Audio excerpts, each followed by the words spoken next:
j'étais avec lui. Ça, c'est les sentiments charnels.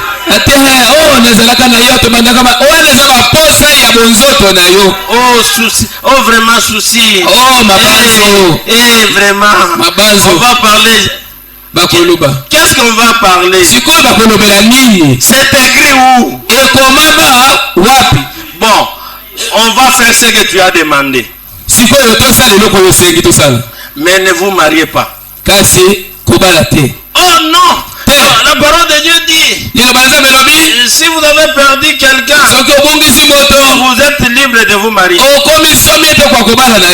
Vous voyez, nous sommes en train de mélanger des choses. Nous prenons les... J'ai toujours dit à Cicéron et à Nico, le travail de Dieu ne demande pas vos sentiments. Oh non, dire comment? Les pasteurs.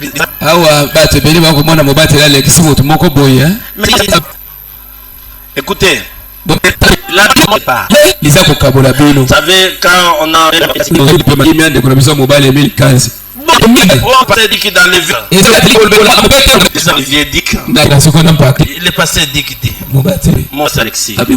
C'est écrit où? Moi il faut dire ça là. Et comme c'était le cas, il dit mais on m'a demandé d'aller vers des sens. Je mets ça où? Parce que si vous enlevez quelque chose, on va voir le lettre. Il avait besoin qu'on lui montre à mettre ça. Je ne sais pas si vous comprenez. Celui qui donne-moi c'est votre mari. Mais moi, pasteur, j'enlève cela. Il a raison. Est-ce que vous avez compris? C'est-à-dire, est-ce que vous avez compris? Oh non, les gens vont parler. Les enfants, là au travail, à l'église. Lorsque vous prenez tous ces images dans la tête, vous êtes perdu. Peut-être que vous n'allez pas pris seulement que vous êtes dans l'eau.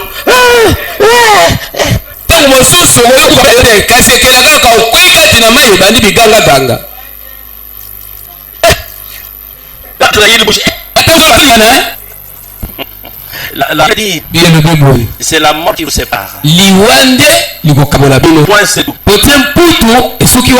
C'est la loi qui dit. C'est la vérité.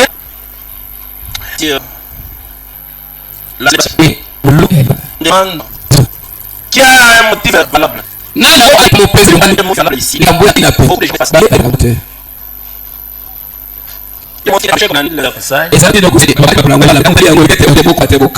On fait l'examen et on a remarqué que si on les met, ça peut poser problème. On va commencer à enterrer les enfants. Peut-être que tu étais marié, mais il est dans une ville de cachette. Tu étais marié encore. Quelqu'un connaît? C'était mon cheval qui est mon compagnon. Ce n'est pas parce que moi je cherche c'est marié, toi tu viens chercher. Moi j'ai un motif. Quel motif? C'est pas le motif. Il y a un motif. Il a doté. Non. Les frères sont des malades. Il peut faire un effort, faire le mariage, mais il n'a pas donné le moyen. Non, regardez les gens posent toujours des problèmes. Les Chinois, les Indiens, les Arabes, et beaucoup de gens de là. En aucun cas, ayant se marier avec une Indienne. Jusqu'à ce que les faits commencent à répéter. Oh, donc, c'est encore l'église de Christ. Si je trouve une sœur qui est née de nouveau, mais je trouve est-ce que là-bas déjà est-ce que vous connaissez la nouvelle sens? Quelqu'un d'abord qui n'est pas dans le fondement. Il est né de nouveau comment? Non. Il y a d'autres alchimistes. C'est un frère ou une sœur. Il va collaborer avec un père. Venez dans notre église. Il devient croyant. Il va se marier. Il y en a beaucoup de cas comme ça. On voit les choses qui ne sont pas. Et il est venu à l'église. Le motif, c'est qu'il trouve une femme. Et des sœurs. Et frères. Et demain, bon, on va présenter les faits de donner avec le CY. Mais les métiers quand ici, tu n'as pas vu nos enfants. Oh non, pasteur, Dieu m'a donné une vision. Quand les mariages, il n'y a pas de vision. Même les mariages, vous ne pouvez pas entrer dans la salle de dons pour vérifier si c'est un truc de double ADC. Elle peut être seulement ce qui est sorcière. Le mariage, c'est l'homme de Dieu.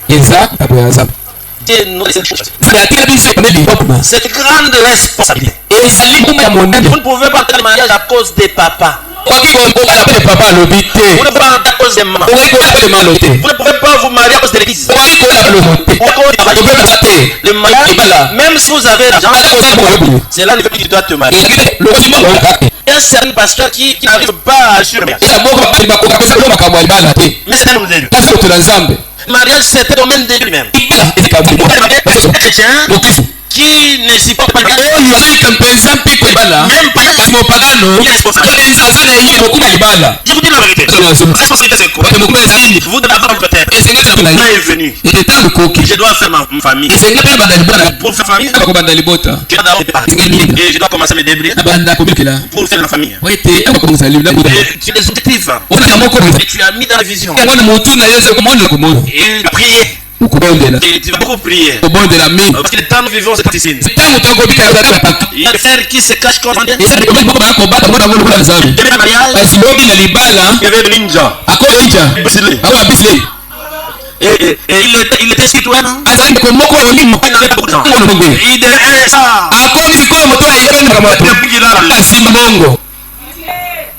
Et il y a aussi des sœurs que vous devez beaucoup prier. La Bible dit les autres sont des cantaires. Moi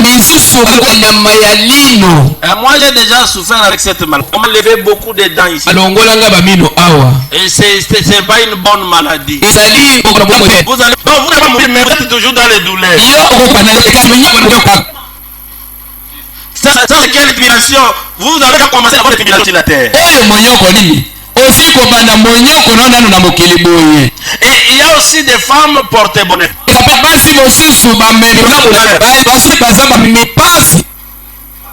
Vous devez prier beaucoup. C'est une grande responsabilité. Je dois prendre cette fois. Et avec ma famille, je vais faire ça. Si quelqu'un aime sa femme, il va le souffrir. Vous prenez une femme, la femme vous dit ici. Si ça va donner, on va passer Gobelé. Pardon, Gobelé. Elle commence par pardon.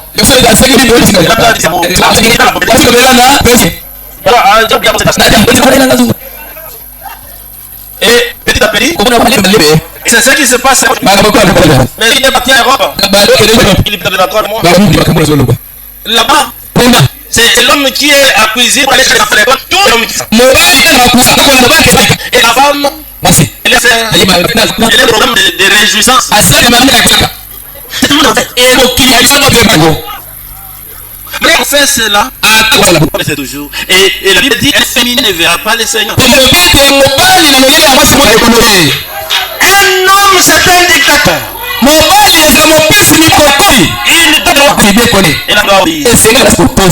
C'est une grande responsabilité. Comment je me marie? Comme la sœur Amélie, je vais faire je le prends en mariage. Le vent comme ça. Le vent c'est tu fais dans la volonté qui n'existe pas. Les femmes aujourd'hui deviennent des femmes. Une femme c'est une aide.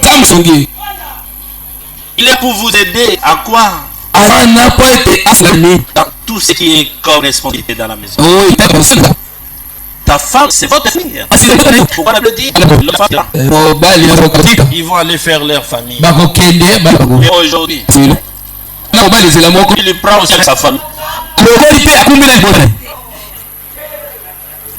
Vous comprenez? Et quand il y a des problèmes, c'est la famille qui est décédée. Et il va pour quoi? La divorce. Qui est associé de son mariage? Et vous les faites. Moi, dans ma maison, dans la maison,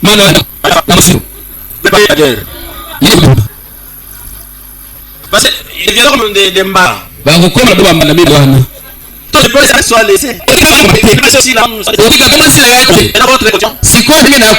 Vous dans silence. Non, on est en train d'essayer aujourd'hui, on ne t'est pas dit. Donc, tu es dans des groupes tellement compliqués.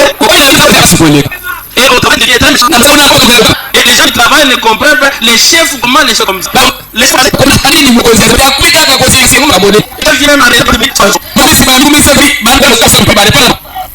les mariages, c'est pas une chose facile. C'est pourquoi vous avez dit. Il y a beaucoup de disques. Et jusqu'à ce que les gens qui permettent pour regarder leur mariage, on va aller consulter le fait. Bon, regarde, et ma c'est le mariage, c'est l'amour, la soumission. Et là, le vrai débat. Il n'y a pas de choses. Oh non, vous m'avez dit déjà. Vous voyez comment ça fait vous donner des histoires si vous voulez. Il est en train de détruire.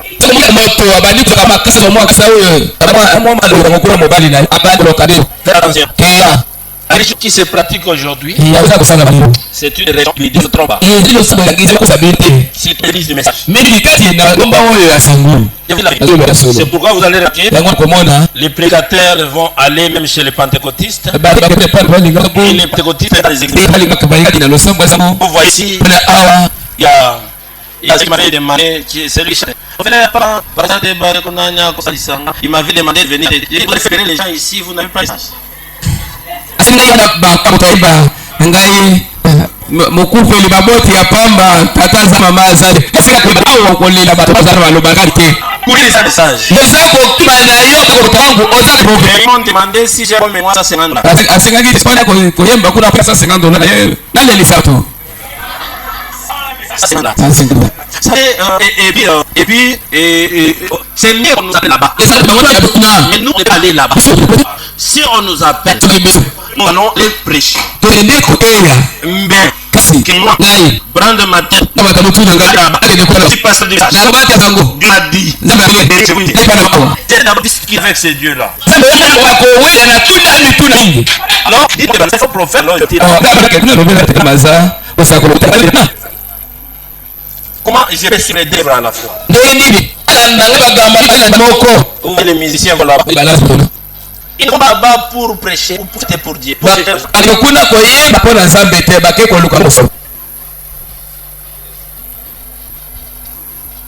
Écoutez, ce qui se passe, c'est la région hybridée. Connais-toi.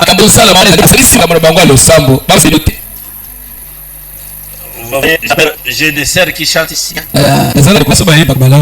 J'appelle une dénomination pour venir chanter ici.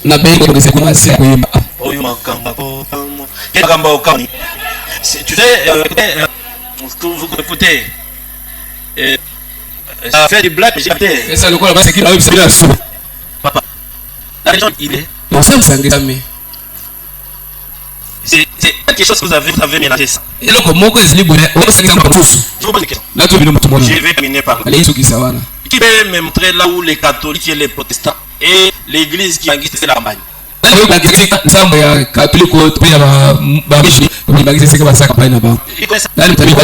avez vu ça?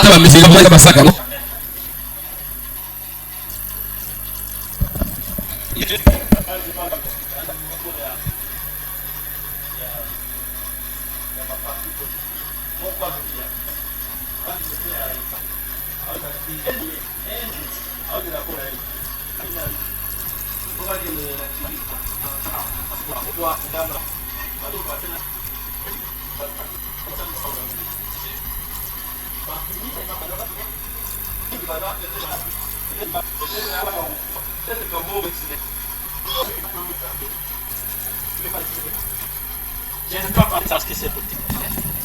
Comprenez ce qui est important. C'est que nous devons retourner dans l'original.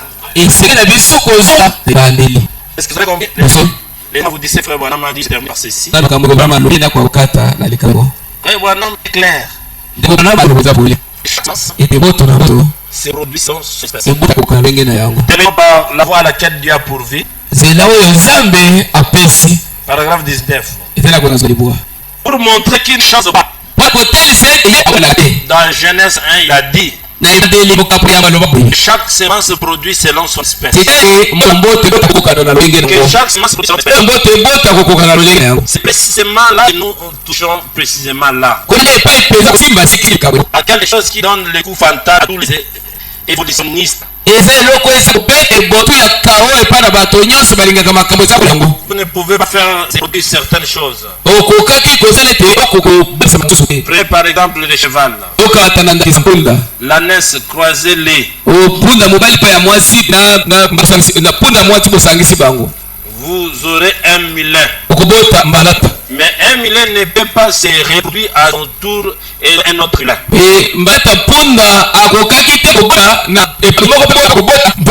Ça s'arrête là. Si vous prenez une blanche comme ça, et avec ils vont produire artistes. C'est ça, n'est-ce pas?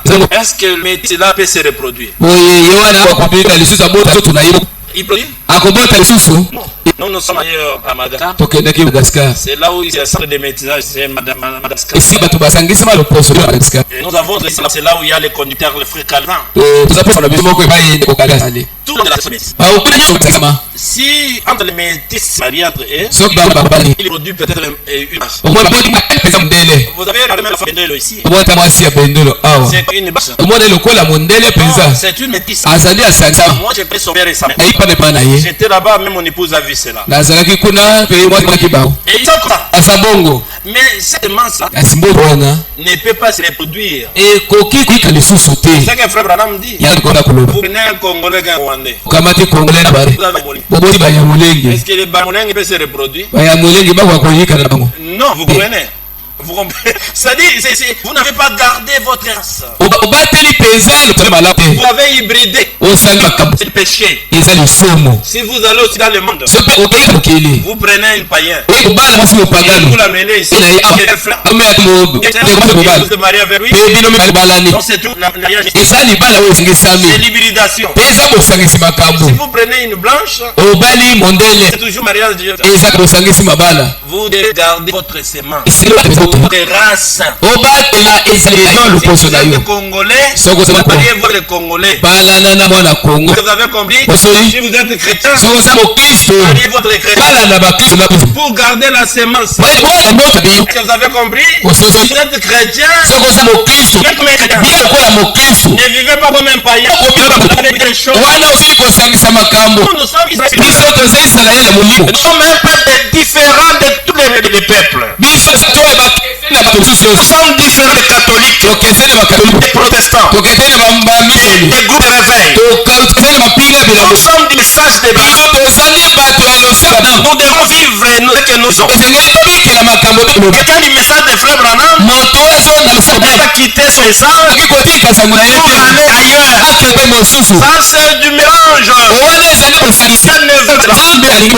Est-ce que vous avez compris? Est-ce que vous êtes avec moi? Moi ce que je partage avec vous ce matin. La religion hybridée. Nous devons garder notre semence. Nous avons perdu semence. Lorsque Adam est tombé, c'est Adam qui était la vraie semence. Adam, Dieu est venu par Jésus-Christ. Il a ressuscité. Frère Branham dit, Adam est tombé, il était enterré à Golgotha. Et quand Jésus il est à Golgotha, il a réveillé à Golgotha. Et maintenant au temps de la fin, La semence qui doit se reproduire, c'est la semence ordinaire.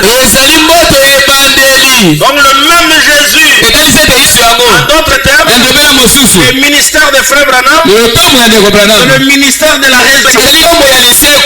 En d'autres termes, c'est le ministère d'une réponse correcte. Donc tout ce que Dieu a fait, a répondu cela, le ministère de cet homme. Et Frère Branham dit, de Dieu, suivez le messager.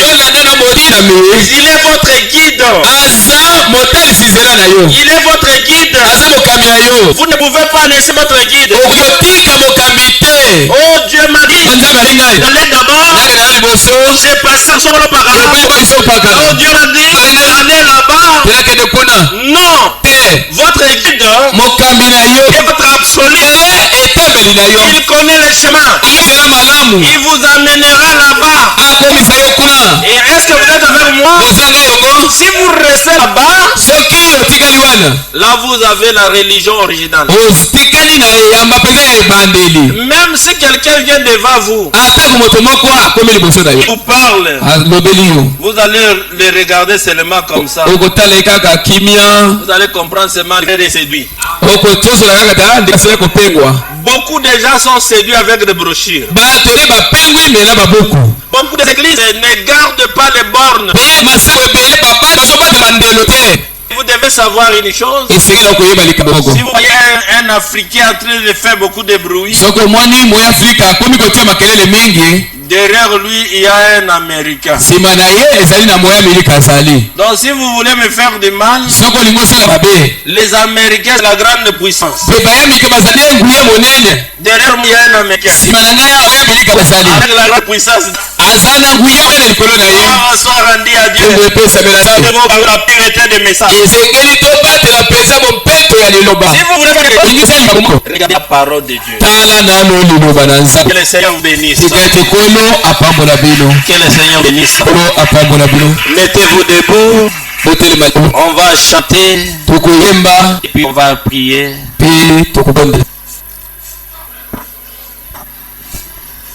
Les sœurs sont fatiguées.